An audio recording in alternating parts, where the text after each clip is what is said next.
Hi, Facebook. Joe Dugan here with the Maryland Internet Crimes Against Children Task Force. Hope everybody is doing well in this time of quarantine.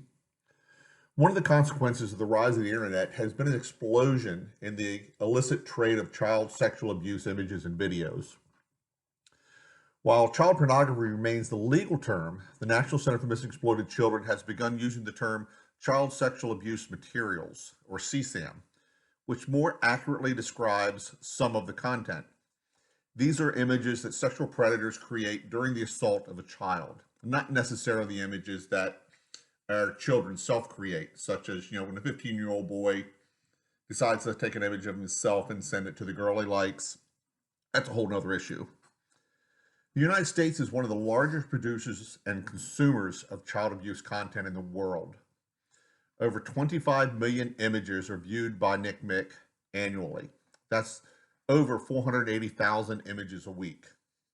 The disturbing reality is that the internet platforms we use every day, such as social media, online gaming, email, are also being used to disseminate and collect CSAM, child sexual abuse material.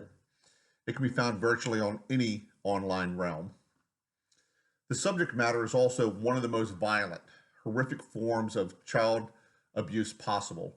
It's important to understand the true nature and pervasiveness of child sexual abuse material, or CSAM. It's important to remember CSAM consists of much more than just images and videos. These images and videos depict an actual crime being committed against a child. Behind every image, every video, every screenshot, there is a real child being sexually assaulted.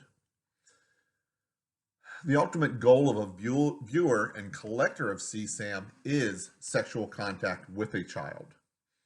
A study by Dr. Joe Sullivan, a forensic psychologist with Forensic Solutions, reports that 80% of subjects arrested for possession of child pornography admitted to physically assaulting a child. Some studies have produced higher numbers, and I'll add a link to Dr. Sullivan's YouTube interview so that you can hear it for yourself.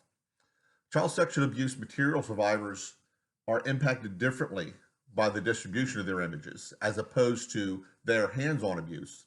The reason for this is the images are permanent and they are constantly reshared and reviewed.